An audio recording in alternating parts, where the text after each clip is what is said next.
Hello guys, अब अपन अपना जो नेक्स्ट टॉपिक है 8.3 उसको स्टार्ट करते हैं। इसमें अपन को जो प्रोकैरियोट और यूकैरियोटिक सेल्स है ना, इनका ओवरव्यू देखना है। बेसिकली अभी अपन इनको अलग अलग नहीं कर रहे हैं, सेल कैसा होता है बस वो देख रहे हैं अभी। तो हमारा टॉपिक है 8.3 और इसका नाम है एन ओवरव्यू ऑफ सेल। ठीक है, अब अपन इसको स्टार्ट करते हैं सेल के डायग्राम से। तो देखो, जब अपन ने 9th क्लास में सेल को स्टडी किया था तो अपन ने देखा था जो प्लांट सेल्स थे उनकी आउटर मोस्ट कवरिंग थी सेल वॉल। तो अपन एक सेल वॉल बना लेते हैं।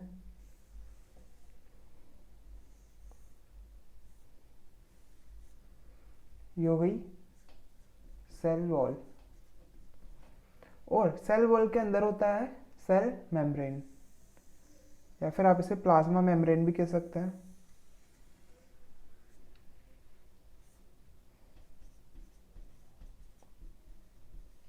Plasma membrane.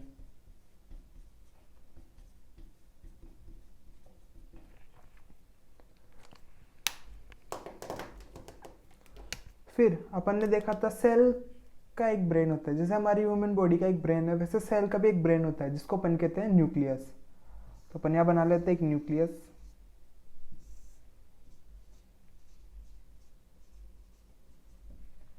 अब न्यूक्लियस, वैसे ये सेल का ब्रेन, अपन इसको ब्रेन ऑफ द सेल भी कहते हैं। ये कंटेन क्या करता है?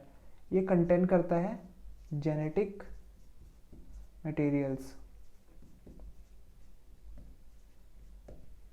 और भी कुछ चीज़ है जो भी अपन आगे चैप्टर में पढ़ेंगे, पर बेसिकली अपन यहाँ पे जेनेटिक मटेरियल को लेके चलते हैं। फिर दूसरा, जो न्यूक्लियस है इससे एक और ऑर्गेनेल अटैच रहता है।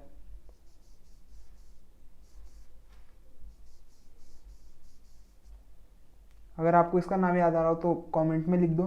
वैसे इसका नाम है ईआर, एंडोप्लाज्मिक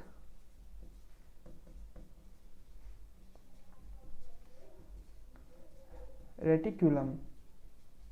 ओके, अब अपन थोड़ा और आगे चलते हैं इसमें।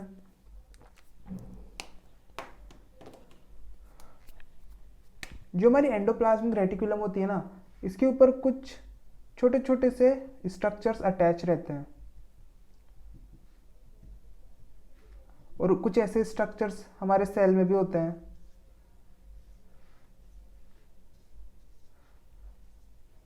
इन स्ट्रक्चर्स को अपन कहते हैं राइबोसोम, जो बेसिकली प्रोटीन सिंथेसिस में हेल्प करते हैं। फिर हमारा जो नेक्स्ट है वो है माइटोकॉन्ड्रिया।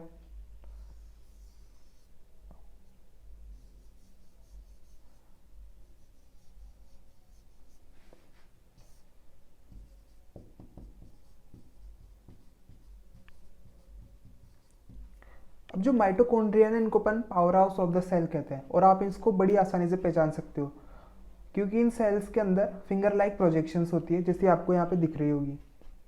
फिर हमारा जो नेक्स्ट है वो है गोल्जी बॉडी।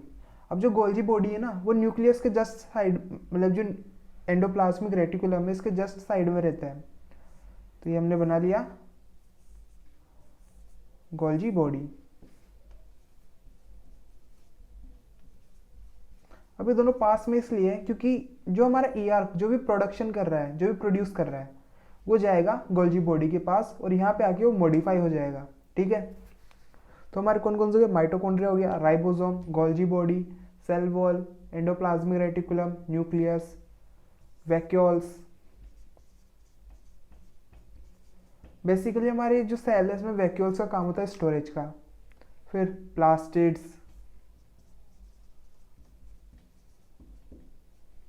प्लास्टिड सेल्स को कलर प्रोवाइड करते हैं, उसमें स्टोरेज का काम करते हैं। तो ये हो गया हमारे कुछ सेल, मतलब हमारे जो सेल का एक ओवरव्यू। अभी अपन ने कोई इसको डिफ्रेंशिएट नहीं किया कि ये सेल मतलब प्रोकैरियोट्स है, यूकैरियोट्स है, या फिर एनिमल्स का है या फिर प्लांट्स का है। अपन ने एक जनरल सेल का डायग्राम बना लिया। अब अपन इसको थोड़ा डिफ्रेंशिएट करते हैं। जो प्लास्टिड्स है ना, ये सिर्फ प्लांट्स के पास रहते हैं, और जो सेल वॉल है ये भी सिर्फ प्लांट्स और बैक्टीरिया के पास रहेगी।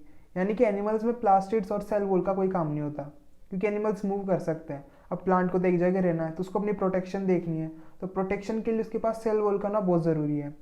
प्लांट्स में जो वैक्यूल है ना, सेल का 90% एरिया जो है उसको कवर करता है, क्योंकि प्लांट्स को स्टोरेज भी चाहिए होती है फूड की। और जो प्लांट्स में न्यूक्लियस है वो एक साइड में हो जाता है, ठीक है। पर एनिमल्स में जो न्यूक्लियस है वो सेंटर में रहेगा, बाकी सब सेम रहता है। जो राइबोसोम है वो प्रोकैरियोट्स में भी होते हैं, यूकैरियोट्स में भी होते हैं, एनिमल सेल्स में भी होते हैं, प्लांट सेल्स में भी होते हैं। तो आपको एक जो सेल का डायग्राम है, ओवरव्यू है, वो आपको समझ में आ गया होगा। अब जो कुछ डिटेल्स हमारी बुक में दी हुई है उसको देख लेते हैं।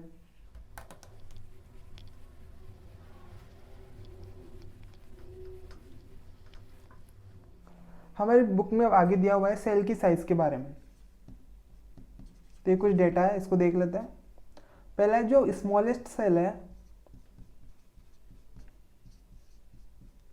वो है PPLO, pleuro pneumonia like organisms, या फिर आप इसको माइकोप्लाज्मा भी कह सकते हैं। और अगर अपन इसकी साइज की बात करें तो ये होता है अप्रोक्स 0.3 माइक्रोन मीटर का, ठीक है। फिर जो नेक्स्ट है वो है बैक्टीरिया। बैक्टीरिया की साइज क्या होती है? तो बैक्टीरिया की साइज होती है 3 to 5 माइक्रोन मीटर। फिर और आगे चलते हैं, लार्जेस्ट सेल कौन सा है? Largest single cell. तो ये बहुत इजी है, ये अपन ने 9th में बहुत पहले से पढ़ते आ रहे हैं। ये है ऑस्ट्रिच एग, और ऑस्ट्रिच एग का साइज होता है अप्रोक्स 18 सेंटीमीटर। फिर जो नेक्स्ट है ह्यूमन आरबीसी। तो ह्यूमन आरबीसी की जो साइज है वो होती है 7 माइक्रोन मीटर इन डायामीटर। अब एक क्वेश्चन है यहाँ पे कि जो ह्यूमन आरबीसी है इसकी लाइफ कितनी होती है? तो बहुत ईजी सा है, 120 डेज। ये वैसे आएगा अभी अपने आगे। तो ह्यूमन आरबीसी की जो लाइफ स्पैन है वो 120 डेज की होती है। फिर जो नेक्स्ट है हमारा लॉन्गेस्ट सेल। जो लॉन्गेस्ट सेल है वो होता है नर्व सेल। और नर्व सेल का क्या फंक्शन है? मैसेज के ट्रांसपोर्टेशन करना, मतलब मैसेज पूरी बॉडी में मैसेज को पहुंचाना, ठीक है। तो ये तो गया साइज के बारे में।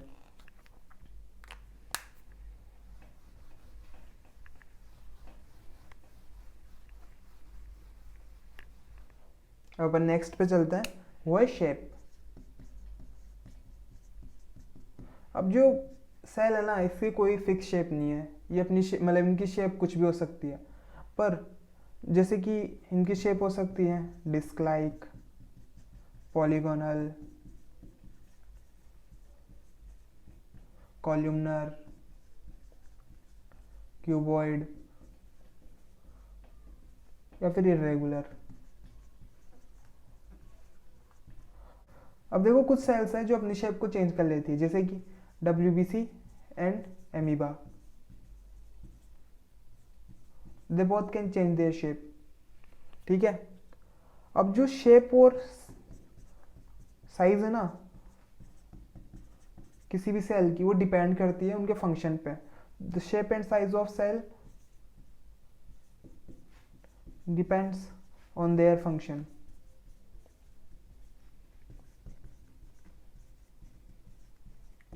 जिनका काम बड़ा उनका शेप भी बड़ा, साइज भी बड़ा, ठीक है। और जिनका कोई छोटा मोटा सा काम है तो उनकी साइज वगैरह सब छोटी है, नॉर्मल सेल, ठीक। तो ये आपका 8.3 कंप्लीट हो गया है।